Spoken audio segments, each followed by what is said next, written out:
Hello, and welcome to the Price of Football podcast, Show 2, the show which follows the money behind the beautiful game. I'm Kevin Day. With me, as always, is football finance expert Kieran Maguire. Hello, Kieran. How are you? Hello, Kevin. I'm very well, thank you. We have a topic coming up, a Barcelona-Liverpool conundrum, which since you told me about it, I've barely slept. I've been wrestling so hard with this topic. But before that, I want to talk to you about a big story, which could be designed purely for this pod. This is the classic story of a football fan like me who spouts off about an issue without really knowing what he's talking about. And the issue in question is Mike Ashley, who instinctively, I feel, is a bad owner of a football club, because I've listened to the mood music from Newcastle fans and I've repeated it, and everything about him instinctively makes me feel he's a classic example of somebody who's bought into a football club in order to sell it or to get a bit of the glamour of the Premier League. And of course it occurs to me that I don't know if any of that is true, to be perfectly honest. So this is why this podcast is so important. So let's do something which I don't think many Newcastle fans would expect to hear from any broadcast outlet. Let's see if there is a case for the defence for Mike Ashley. And my first two questions are linked. First of all, why did Mike Ashley buy Newcastle United? And secondly, are Newcastle United a big club? Well, in answer to your first question, he bought Newcastle United for exactly the same reason that he buys everything else, that he thought it was underpriced at the time, and he thought he could make some money from it. And then he sort of became seduced by football. So when he inherited Newcastle, they were losing £500,000 a week. They had Freddie Shepherd. Inherited is an interesting word. Well, yeah, sorry, bought it. Yes. Bought it from Sir John Hall. So it was losing £500,000 a week. How much did he pay for it? He paid around about 110 million. Okay. And since then, he has put money into the club. He's lent it money, around about 140 million interest free. How much did you say they were losing a week at the time? £500,000 a week. A week? A week. Wow. We talk football in weeks, don't we? Yeah, they were in the Premier League when he bought them, were they? That's correct, okay. Yes. And Newcastle had been a reasonably successful football club.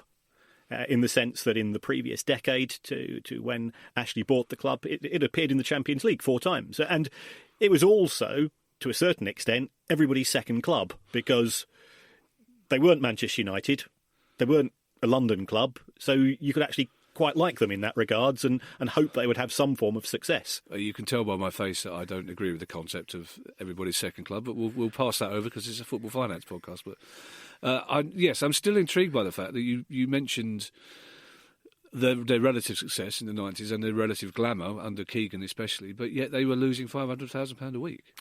Well, why were they losing £500,000 a week? They were signing glamour players. So you think about Shearer, okay. Asprilla, Michael Owen, David Ginola. They were signing these players and they were paying them by the money at the time, decent wage. And as a consequence, they were losing money. So the owners decided they couldn't continue to survive on that level of losses. They sold out to Ashley, and Ashley started to run it more like a business, which from a football fan's perspective is a nightmare. Yes, it is. Well, we know that from Simon Jordan at Palace when he started referring to customers rather than fans.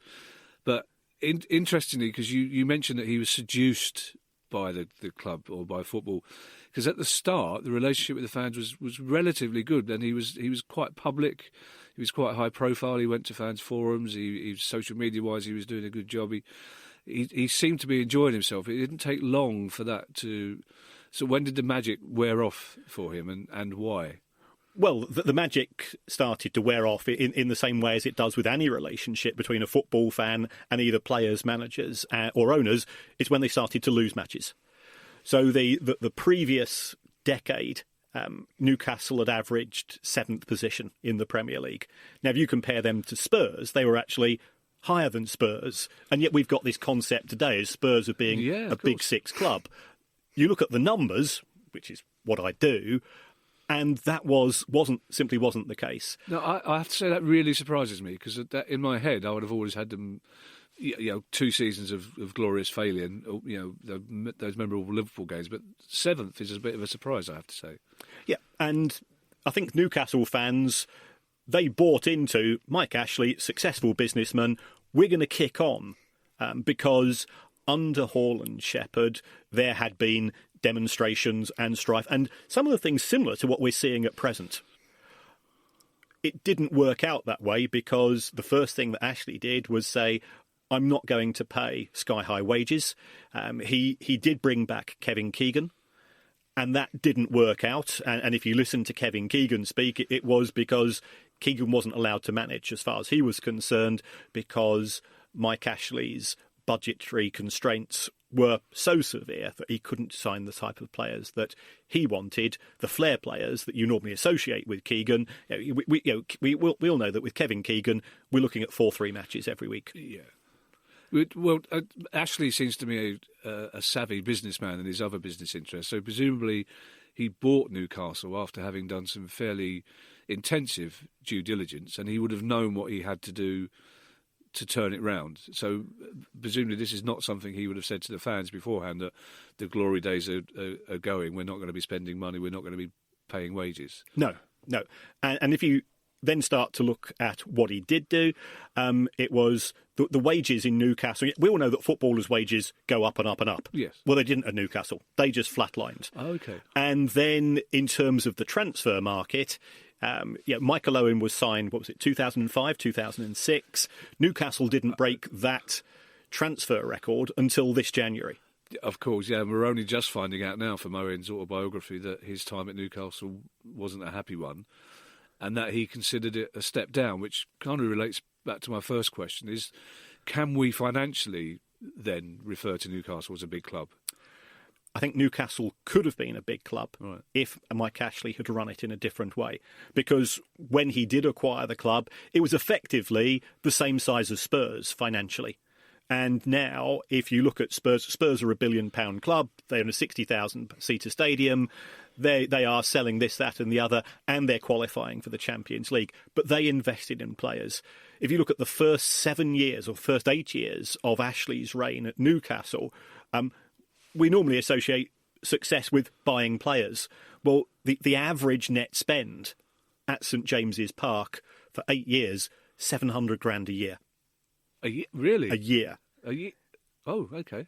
And you're not going to get players of a high calibre. So all of a sudden, from the likes of Ferdinand, Shearer, or Owen and so on, it was Stevan Guivarch and so on.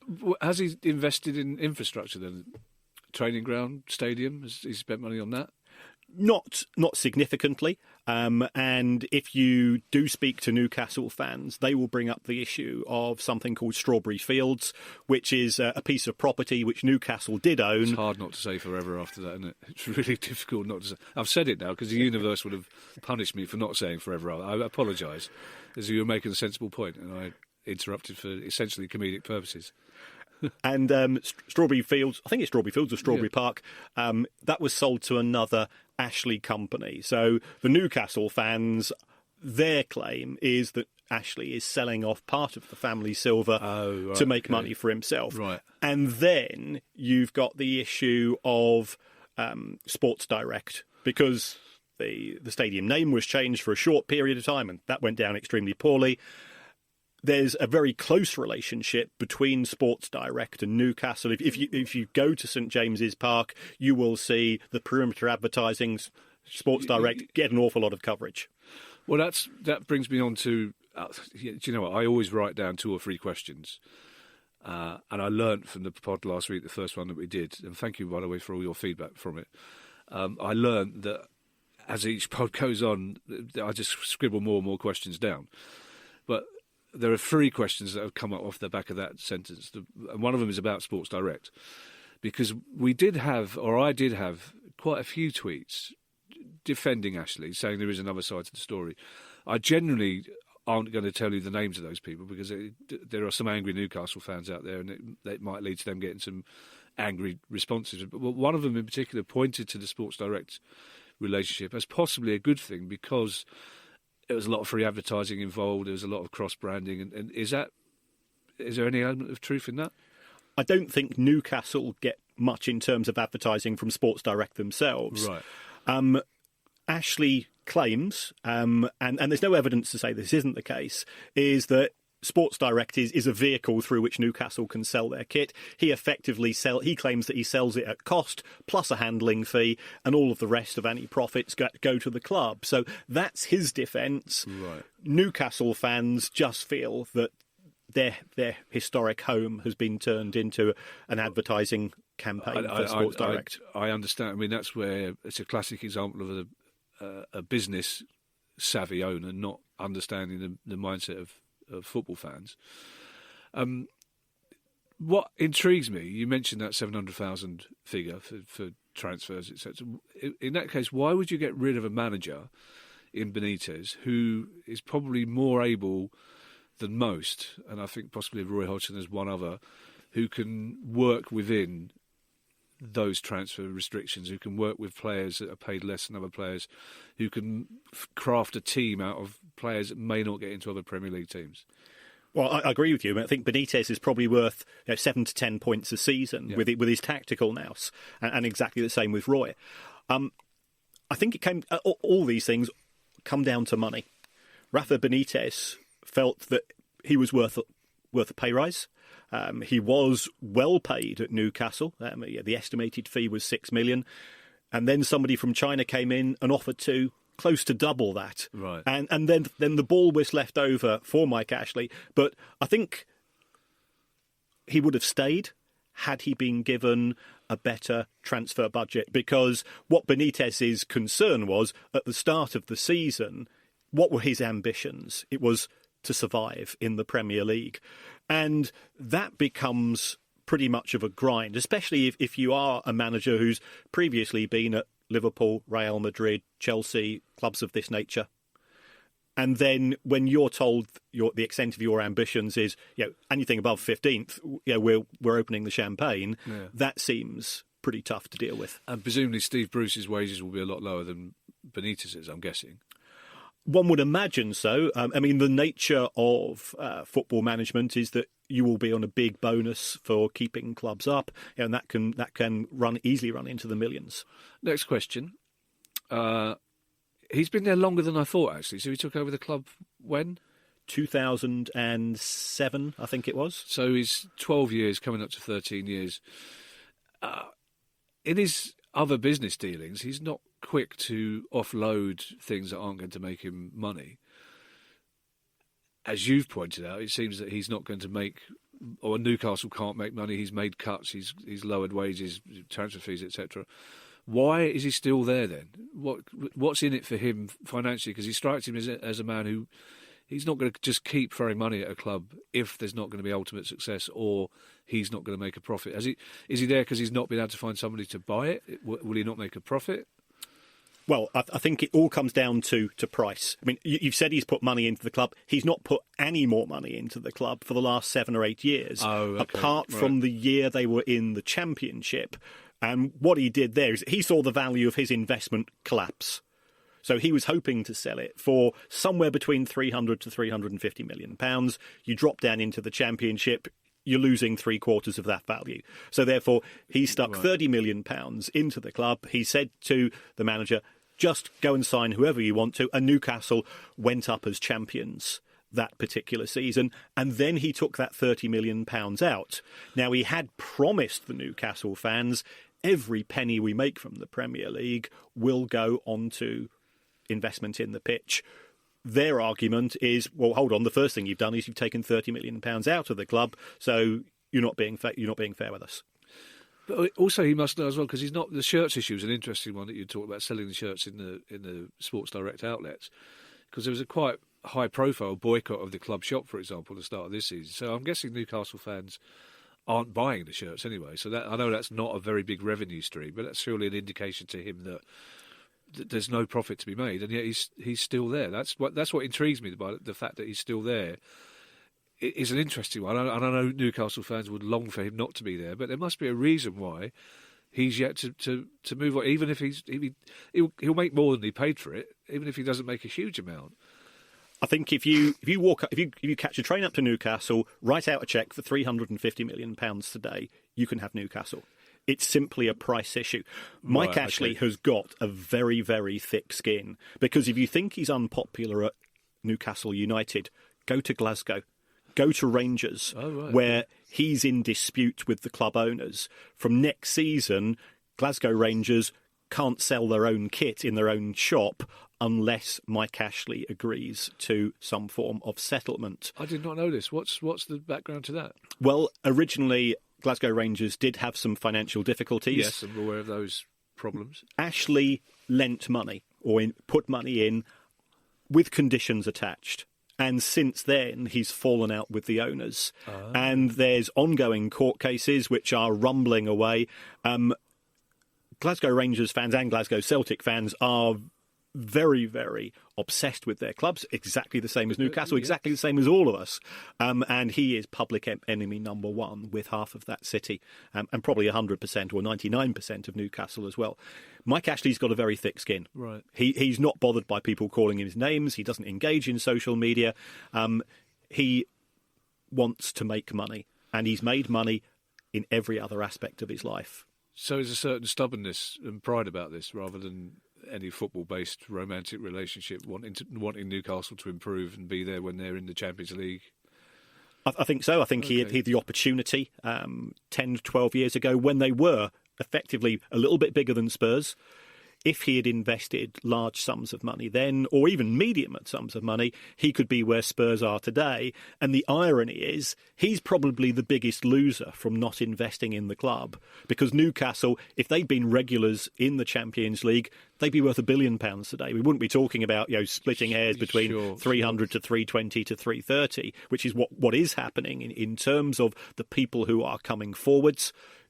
He could have sold the club for 3 or 4 times that amount. Now, these guys on the train with the cheque for 350 million quid, I'd advise him to fly, personally, with a high level. Are there people knocking at his door? How many potential buyers? I mean, we've seen every week on Sky there's a new report of Peter Kenyon starting a consortium, so-and-so starting a consortium, and it seems that all there is that somebody's tweeted that Peter Kenyon might be interested. How many genuine offers have there been for Newcastle? How close has it come to him selling to anybody? Well, I think the 3 most high-profile ones, there was Amanda Staveley about 2 years ago.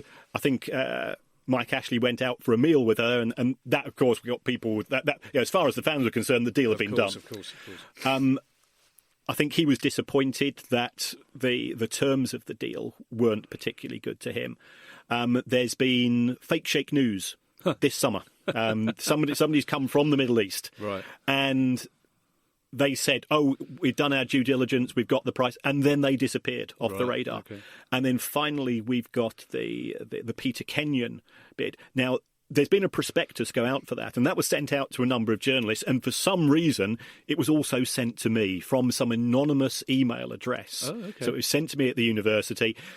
I took a look at it, and it looked very amateurish. So it looked to me so amateurish, I wasn't even convinced it was genuine. Right. But by all accounts, it is. So a prospectus is when people look for bids or look for them to be part of a bid to be part of a consortium. What Peter Kenyon was going to do, he was going to front this up, right. And he was going to people and say, well, I don't think any one individual person's going to write out a cheque for 300 million. Right. But if you stick in 25 and you stick in 30, so he was going to high net worth individuals, and he was trying to sell it. Effectively, he was an estate agent for Newcastle United, trying to convince people to buy into the club. You don't think that was a particularly genuine bid then, or the bid? The bid hasn't materialised as far as we're aware. So whether that's people have done their homework, looked at the numbers, and said, these look like pie in the sky, because I thought that they were very ambitious in terms of the proposals that Peter Kenyon had.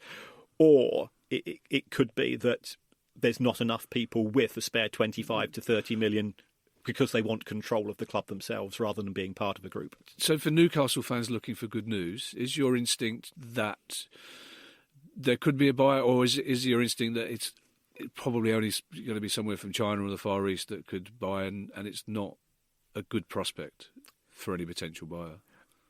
I think to a certain extent it's an opportunity missed. If he'd sold it 5 years, 8 years ago, then it would have been a good purchase. Right. People are now thinking at the start of every season there's a 30% chance of Newcastle being relegated, if we're realistic. Right.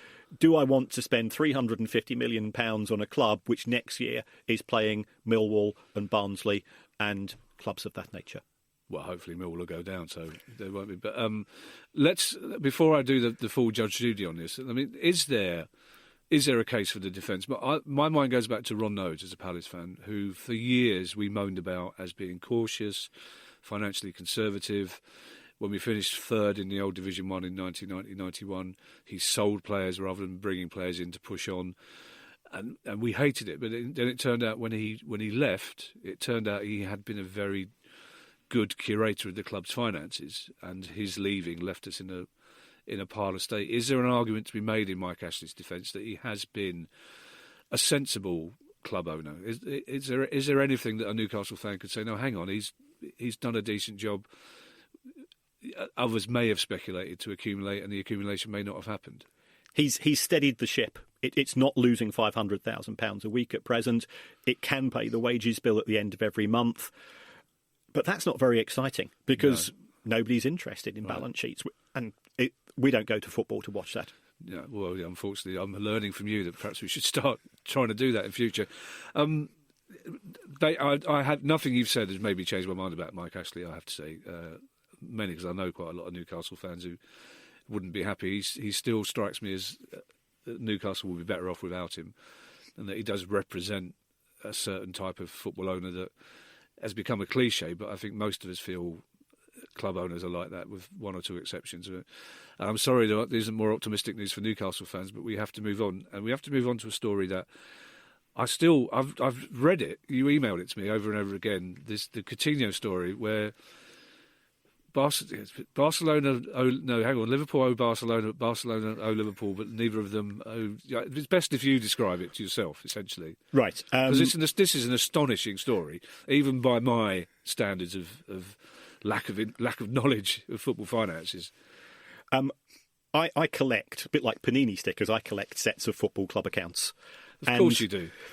I wish you could see this man at home, listeners, because that wouldn't come as a surprise to you, to be perfectly honest. And so Barcelona's accounts came out. So I was rummaging through the small print, and it said they still owe Liverpool €94 million in respect of the Coutinho transfer. And this is for a player that's presently at Bayern Munich. And then I looked at the small print further, and it says, but Liverpool have collected the money. So Barcelona owe 94 million in respect of Coutinho, but Liverpool aren't due to receive anything.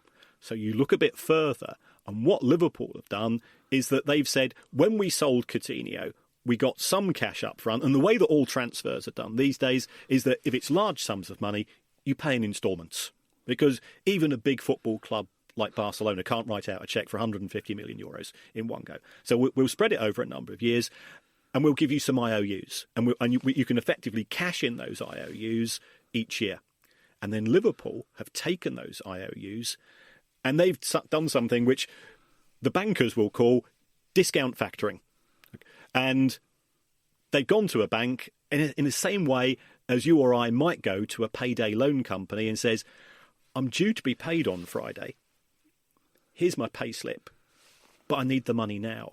So Liverpool have gone to a bank and they said, these are the IOUs from Barcelona. They're worth 94 million.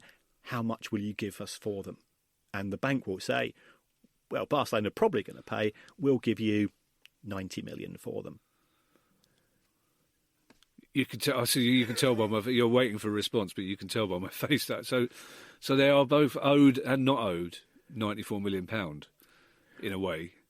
Well, Liverpool have got the money from the bank, right? So now, okay. So what Liverpool have done is that they've sold the money due from Barcelona to somebody else, just like you'd sell an IOU, which is not something we normally do in our daily lives. It's not just something we don't normally do. I've never done it, frankly, and I've been in some dodgy finance, as you know already from having a pint last week. I've been in some dodgy financial situations in my life, but that's not. I think partly it's not that it's a difficult story to follow. It's the eye-watering amounts of money that are kind of difficult. But it's interesting to hear that even Barcelona can't afford to pay that sort of money up front. Well, that would have been built into Coutinho's contract, right, in all probability. When Barcelona was selling Neymar, what they said to PSG is that he has this buyout clause, which I think was 220 million euros, Right. but that has to be paid immediately. Now, PSG are one of the few clubs in the world who can write out a cheque for an incredible sum of money Right. because of the nature of their owners. But it's only really PSG and City that could possibly do that. On a very slight Palace-related detour, and I will do that as often as I can, especially as you support Brighton with a small b. Steve Parish has been quite open and upfront about if we sell Wilfred Zaha, he wants the £80 million up front. He doesn't want instalments. Are there any clubs in Britain that could afford to pay £80 million up front for a player? Except, ironically, the two that probably wouldn't want him, Liverpool and Man City. Manchester United have got £300 million in the bank. OK, well, Manchester United is a subject for the next pod, so we'll keep that dry. That's interesting. Before we get into a couple of readers' questions, because as promised, we will be driven by readers' questions as weeks go by. A friend of mine did mention that, because we talked about football finances last week, there is another country, well, there are more countries than two in Britain. There's, Scottish football is not as popular as it should be outside Rangers and Celtic. In general, even if you take those two clubs out of it, is Scottish football finances, are they as parlous as they seem to be in England, or are they able to live within their means? Or if they didn't have regular games in the Cup or League against the bigger clubs, would they be in dangerous situations? Scottish football is run really well financially, and the reason for that is that you don't have clubs chasing the dream. If you think, why do clubs in the Championship lose money? It's because they know they can make a fortune from getting promoted to the Premier League. In the case of the Scottish Championship versus the SPFL, yes, you'll get a bit more money, and yes, you will get to play Rangers and Celtic and therefore have bigger crowds. But because the step-up's not so big, you don't have owners coming in and trying to buy success. And therefore, the vast majority of clubs, if you look at the SPFL as a whole, the SPFL makes money. Okay, Premier League thank you. That's interesting. And so for my Scottish friends who I know are listening, we will be covering Scottish football, but less than you'd hope because it seems that they're in a fairly decent state. I want to end with two quite big questions from listeners, if only to reassure them that we will be covering them in further detail. Bernadette Coates sent us in a question. She's an Exeter City fan and therefore supports a club owned by the supporters, basically, which is a model I've advocated for all football clubs. But again, it's that hopeless romantic thing. If only all football clubs are owned by the fans, and if I was one of them that owned Palace, it probably would be a disaster, to be perfectly honest. Although the kit would be changed. But Bernadette wonders if we would talk about supporter trust-owned clubs, and also she has a question about EPPP, which I think is that there are a set of initials that we've all heard in football, and it's probably a pod of its own. But can you explain this whole concept of EPPP and why it doesn't seem to be a particularly good thing? Well, what happened a few years ago was the Premier League said to the clubs in the EFL, we will give you what we call solidarity payments. We will give you a share of our money. And if you want that money, this is how it works. We want to be able to recruit your academy players and youth team players, and we're going to put a cap on what we pay for those players. So effectively, they can trawl the net wider and they can recruit players at 15 and 16 and so on. And less money will now go to the EFL clubs as a result of that. So that's how EPP works. And supporter-owned clubs is something we will do a whole pod on, certainly, because, as I say, I've got this romantic notion about it. It does seem to work for big clubs in other countries. Can you imagine it would work here for clubs bigger than Exeter, for example, who, again, were very near to going bust? And it's something I had to study recently for something else, funnily enough, and were saved by the fans consortium, and the fans are heavily involved in running the club. But the figures there are obviously a lot less. And when Palace nearly went bankrupt the second time, there were talks of fans consortiums, but the money involved was way beyond the reach of most of us without a wealthy benefactor. So is it a model that could happen in the Premier League? It could just about, if you have an existing owner who says, I'm not going to ask anything for the club, I'm going to leave this as a legacy. The only trouble with that is, should that club be relegated and end up in the Championship, you could easily see it sliding through the divisions, right. because somebody has to pay for the day-to-day running costs. And owners, whether you like them or hate them, in the Championship and the lower divisions, those are the guys each week who are writing out these eye-watering checks. Can we as a group of fans do that? I think it highly unlikely. Well, thank you for the question, Bernadette. If you want to get in touch with us and elaborate more on how it works for Exeter and Exeter fans, that'd be great, because we will do a pod on fan-owned teams. And the final question is from Andrew from Manchester, who starts with, thank you for doing this podcast. The first episode was great. Just a little note to the rest of you out there. If you want to guarantee your question being read out, say something nice at the start. I'm like a cat. I don't know Kieran well enough to know what his ego's like. It's massive, I suspect, judging by the size of his lanyard. I'm like a cat. It's very easy to get in my good books. A couple of kibbles, little tickle behind the ears. I'll basically read anything out. It's kind of. I'm guessing that Andrew from Manchester is roughly the same age as me, but he describes himself as a Burnley fan who's feeling very lucky. But essentially, he says he has a friend. It's you. We know, Andrew. You don't have to say it's a friend. It's you. That's fine. Basically, what he's saying is, he says football now is the way it's always been. In rich teams tend to win the most. Poor teams very, very rarely go out of business. I mean, we had Maidstone a long time ago, Bury now, unfortunately. His question is there anything to suggest that this can't just carry on? If no other club is expelled from the league for 10 years, won't we all just be in the same position, maybe, but with maybe higher numbers? That, essentially Liverpool and Man City, until Man United get their act together, and Tottenham and Chelsea and Arsenal get their act together, are going to win everything. But unless there's an unusual Leicester situation again, or unless a club like Burnley or Palace are bought by mega-rich Far Eastern millionaires, the same 6 clubs will win everything. The same clubs will sort of circulate between the Championship and the Premier League, and no clubs, bar one or two odd exceptions, will go out of business. So it kind of seems fair to me in a way. It's also counterintuitive, because we're doing a pod every week about football finances, but in a way things do seem to just trundle on a little bit, don't they? I think they will trundle on. And I think that will be reinforced, because I think you and I are probably both old enough to remember Derby County winning the First Division, Nottingham Forest, Aston Villa, Blackburn, Leeds United, and sides such as Ipswich being regular contenders for the top positions. Now, with the advent of Champions League money, which can be worth up to £100 million a season, that gives the existing elite such a commanding advantage over the other clubs that the chances of another club coming through are relatively remote. What scared the living daylights out of the elite clubs was Leicester winning the Premier League in 2016. So what have they done? They've changed the rules as to how the money is divided between the clubs to make sure that the big boys get even more, to make sure that there's never another Leicester City. That's interesting. The finances of the NFL compared to the Premier League is something I'd like to get into in future podcasts.